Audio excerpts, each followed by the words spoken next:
Commissioner Gordon, Bane has escaped.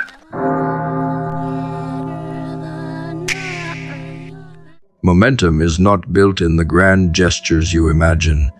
It is forged in the small, consistent motions that accumulate until they become unstoppable. Most wait for lightning to strike, for motivation to arrive, for inspiration to descend. They treat momentum as if it were a gift handed down from the skies. The truth is far simpler and far harsher. Momentum is not given, it is engineered. It begins with one deliberate step repeated until the body and mind no longer ask whether to move, they just move. The first steps feel like dragging stone across sand, heavy, awkward, exhausting. But the more you push, the more the weight shifts. And when it shifts, when it begins to roll, nothing can stop it. Those who understand this principle stop waiting for fire to fall. They learn to spark themselves through motion, because motion creates the very energy they thought they needed to start. The danger of stillness is not just in the lack of movement, it is in the illusion of safety. When you stand still, you tell yourself you are conserving energy, that you are waiting for the right moment. But stillness corrodes. It eats at resolve and feeds hesitation. You may believe you are holding steady, but you are decaying in place. Momentum cannot be built while you are anchored to excuses. The first action, no matter how small, is worth more than all the thoughts you recycle while sitting still. Thought without motion breeds anxiety. Motion without thought breeds chaos. But motion aligned with intent creates momentum. It is not perfection that builds your future, it is persistence. Perfection will paralyze you. Persistence will carry you. At first, progress feels invisible. You do the work, you see no reward, and you question the point. But momentum hides in the invisible stage. It is building beneath the surface, storing pressure until the dam breaks. This is why most people quit too soon. They expect results in the early grind when all they are building is the foundation. They stop one repetition before the muscle adapts. They stop one page before the words begin to flow. They stop one day before the compounding kicks in. Momentum punishes the impatient because impatience kills rhythm. The ones who endure the invisible stage are the ones who later look unstoppable. Their secret was not brilliance. Their secret was staying long enough for momentum to reveal itself. The beauty of momentum is that it multiplies. Once built, it makes discipline lighter. What was once difficult becomes automatic. What required force now requires none. You no longer negotiate with yourself about whether to move. The decision is already made. The system carries you forward. This is when others look at you and wonder how you maintain consistency, not realizing consistency is no longer effort. It is gravity. Momentum turns struggle into habit, habit into identity, and identity into inevitability. You no longer fight to stay on the path. You are pulled by the weight of your own forward motion. That is the hidden reward for building it. Momentum gives you back the energy you once thought you lacked. Entire cultures rise or fall on its principle. A team with momentum feels invincible because every action compounds. Every small victory feeds the next. Every setback is absorbed by the greater rhythm. The same is true for individuals. Once you find momentum, failure no longer destroys you. It becomes a bump absorbed by the larger force carrying you forward. You do not need perfection. You only need enough rhythm that mistakes are outweighed by continued progress. Momentum makes resilience automatic. You do not stop because the flow is already too strong to be undone by one stumble. The hardest stage is the beginning, when friction is high and results are low. This is where most never escape. They want proof before they invest effort, not realizing effort is the only proof they will ever need at the start. If you can endure the heavy beginning, if you can push through the resistance without reward, You cross into territory most will never reach. That first threshold is the barrier between the dreamers and the doers. Momentum waits on the other side of that barrier, but it will never arrive unless you force yourself through the silence where no one applauds, no one notices, and no one believes. A single missed day does not destroy it, but repeated neglect does. Every time you stop, you lose friction. Every time you restart, you feel the drag of beginning again. This is why discipline matters more than intensity. Intensity burns bright but fades. Discipline builds slowly but endures. Momentum is the child of discipline, not of bursts. Those who understand this protect their rhythm above all else. They do not let distractions steal the day because they know every day lost adds weight to tomorrow. When you move with force, others feel it. They are pulled by your rhythm, inspired by your consistency, unsettled by your refusal to stop. Momentum is visible energy, and it spreads. You may think you are only building it for yourself, but you are creating ripples in the lives of everyone who sees you. This is why those who master momentum often find themselves leading without trying. People follow momentum because it feels alive, and aliveness is rare in a world addicted to hesitation. Your movement gives others permission to move. Your refusal to stop gives them courage to begin. The greatest mistake you can make is believing momentum will arrive before you act. It will not. It is the consequence of motion, not the cause. If you wait for motivation, you will wait until your time is gone. Momentum belongs to the ones who act without it. You build it step by step, day by day, repetition by repetition. Then one day you look back and realize the weight you once struggled to push is now carrying you. That is the reward.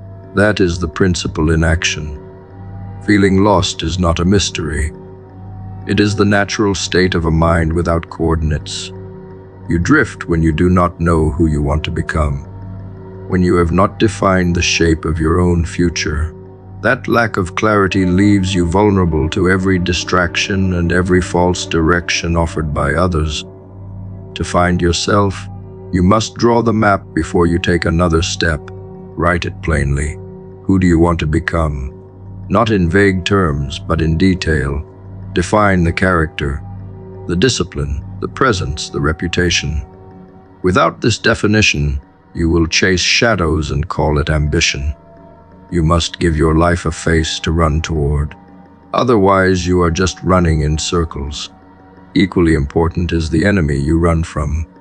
You cannot move forward without also moving away.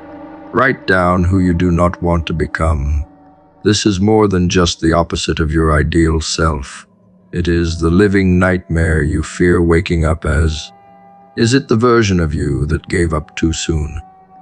The version that wasted decades in hesitation? The version that surrendered identity for approval? The version that lived quietly but died with regret? Knowing this shadow of yourself gives you fuel. Every time you hesitate, you remember what you are running from. Without this enemy, comfort becomes seductive. With it, you cannot afford to stop. Direction means nothing without execution. That is why you must ground your vision in daily tasks. Write down 3 to 5 things you can do today. Not tomorrow, not someday. Today. This is how the overwhelming scale of the future is broken into manageable weight. Each small step becomes a declaration. Each action proves that you are not waiting for permission. Without these tasks, your vision is only fantasy. With them, it becomes reality in motion. The tasks do not have to be grand. They only need to be consistent. A single swing each day will eventually cut down the largest tree. When you feel lost, the problem is rarely lack of intelligence. It is lack of alignment. You have scattered energy, chasing too many threads without weaving them together. Writing who you want to become focuses the energy. Writing who you do not want to become eliminates the distractions. Writing your 3 to 5 tasks turns energy into direction. Together, these steps transform confusion into clarity. The map emerges where before there was only fog. The act of writing is itself a rebellion against drift. It takes the chaos of thought and forces it into order. That order becomes momentum. The process also forces you to confront truth. Most people avoid defining who they want to become because it exposes their lack of action. It reveals the gap between who they are and who they could be. But that gap is the very thing that gives life urgency. Without it, you will coast. Facing it is uncomfortable, but comfort is what got you lost in the first place. Clarity always begins with discomfort. To sit with pen and paper and write honestly is to strip away the illusions you built to protect yourself. It is to declare war on your own excuses. Your enemy version of yourself is not imaginary. You meet pieces of them every time you compromise, every time you delay, every time you let distraction win. That version is always waiting, always whispering, always pulling you back into mediocrity. Naming them makes them visible. Naming them strips their power. It gives you someone to fight, and without an enemy you cannot measure progress. You know you are moving forward when you are leaving that version further behind. You know you are winning when their voice grows quieter. Without this opposition, your path feels meaningless. With it, every step feels urgent. Tasks anchor ambition in the present. Too many people live only in the distance, dreaming endlessly without grounding it in today. They imagine what life will be years from now, but never plant the seeds that life requires. That is why the rule of 3 to 5 tasks matters. It brings the infinite into the immediate. It removes the excuse of overwhelm and replaces it with responsibility. Anyone can act on 3 things today. The question is whether you will. Lost people talk. Found people move. Action separates them. You must also revisit these writings often. Identity is not static. It evolves. Who you want to become will sharpen as you grow. Who you do not want to become will shift as you confront new dangers. The tasks will change with seasons, but the process remains the same. Whenever you feel lost, you return to the map. You rewrite it, refine it, and recommit to it. This is not a one-time fix. It is a lifelong practice of reorienting yourself to the truth. When you write it down, you create accountability. Your thoughts no longer hide in the shadows of your mind. They exist in front of you, undeniable. You cannot escape what is written. That is why writing is feared. It forces clarity where comfort prefers vagueness. Every time you define the who not, and the tasks, you tighten your grip on your own direction. You cease to wander because you now have a path to follow and a shadow to outrun. Enthusiasm has been watered down in modern speech, reduced to meaning simple excitement or shallow energy. But its origin reveals a weight far greater. The Greeks spoke of enthusiasmos as possession by the divine, as if a god had entered the body to drive action and ignite vision. To live with enthusiasm was to live as a vessel for something beyond the ordinary self, something transcendent. It was not casual happiness, it was fire. This is the state most people crave but rarely touch, because they fill their days with duties that drain them instead of fuel them. The path to a good life is not hidden in mystery. It is in constructing days filled with what sets the soul alight and stripping away what dims it. That is how you honor the original meaning of the word. To wake without enthusiasm is to live half dead. The body may move, but the spirit drags. Most go through life in this state, serving obligations they never chose, grinding through routines that were handed to them by culture or circumstance. They confuse survival with living, thinking a steady schedule is enough.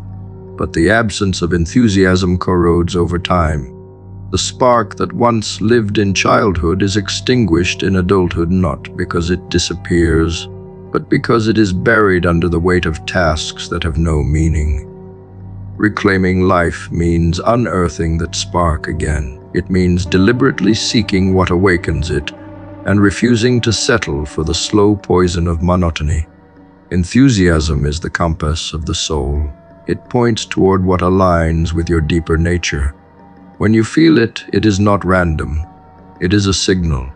It tells you that you are in contact with what resonates, what matters, what elevates you beyond ordinary function. To ignore it is to mute the very guide meant to direct your life.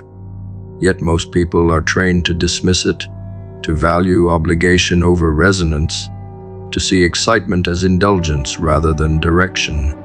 They live by the script of practicality, never realizing practicality without enthusiasm is a slow form of death. The good life begins when you treat enthusiasm as instruction, not as entertainment. The challenge is not in knowing what makes you enthusiastic. Deep down, you already know. The challenge is in eliminating what does not. That requires courage. It requires you to say no to paths that are safe but lifeless, no to people who drain instead of ignite, no to distractions that numb instead of inspire. Enthusiasm cannot thrive in a cluttered life. It needs space. It needs deliberate pruning. Just as a gardener cuts away dead branches to allow growth, you must cut away anything that does not awaken the fire. Without this pruning, the divine spark suffocates. With it, the spark grows into flame. Enthusiasm is also endurance. When you are fueled by it, effort feels different. Work no longer depletes you in the same way, because the energy is drawn from a deeper well. What exhausts one person inspires another, depending on whether enthusiasm is present. This is why some grind themselves into burnout, while others rise from long hours with their spirit intact. It is not the hours that matter, it is the source of energy behind them. Enthusiasm is renewable. It replenishes as you use it, because it is not pulled from ego but from alignment. To live without it is to drain your limited reserves. To live with it is to tap into something that feels infinite. The ancients treated enthusiasm as divine possession for a reason. They knew it lifted the individual beyond ordinary human limitation. They knew it produced ideas, art, and courage that could not be explained by intellect alone. When you are truly enthusiastic, you create as though touched by something greater. Words flow without effort, solutions appear without struggle, courage rises without calculation. In those moments, you are not just living, you are channeling. The modern world has forgotten this truth, yet it is still available. Enthusiasm connects you to it instantly, if you are willing to honor it. Living with enthusiasm does not mean every moment is fireworks. It means structuring life so that the average day is filled with more fire than numbness. It means shaping work, relationships, and habits around what pulls life into you instead of out of you. You will still face challenges, still meet difficulty. But even difficulty feels different when you are aligned with enthusiasm. Struggle becomes meaningful instead of meaningless. Hardship becomes fuel instead of weight. Life ceases to be a dull march and becomes an unfolding journey. You must also guard enthusiasm. The world is designed to drain it. Constant noise, constant comparison, constant distraction, all of it erodes your ability to connect with what truly inspires you. That is why silence matters. That is why boredom matters. Enthusiasm emerges when the channel is clear. Protect it as you would protect fire in the wind. Build walls around it with discipline. Feed it daily with action. Remove anything that seeks to smother it. Without this protection, you will always be at the mercy of forces that want you dulled and compliant. Enthusiasm demands honesty. It exposes what you truly love, not what you pretend to love for status or approval. It strips away the masks. If you feel enthusiasm for something, it means your soul recognizes it as part of its design. To ignore that recognition is betrayal. To embrace it is liberation. This is why enthusiasm is sacred. It connects you to what is yours in a world where most people live borrowed lives. Honor it, and you will never feel lost again. Competition is the mask most people hide behind when explaining why they never stepped forward. They tell themselves the field is too crowded, the game is too difficult, the players too advanced. But if you strip away the illusion, you find the truth. 95% of people will never truly try. They talk, they imagine, but they never commit. They never endure the silent grind long enough to matter. They fade after the first burst of energy. This means the landscape is not filled with rivals, but with ghosts who never finished what they started. The real competition is a fraction of what you think. The battlefield looks crowded because of noise, not because of numbers. Most are spectators disguised as contenders. The illusion grows louder because of the few who broadcast themselves relentlessly. The 0.1% that shouts the loudest makes you believe they are everywhere. They post, they flaunt, they repeat their wins so often that you mistake visibility for dominance. But noise is not strength. It is often the cover for fragility. They want you to believe they are legion, so you never begin. They want you to quit before you discover how empty the field truly is. This is the trick of competition.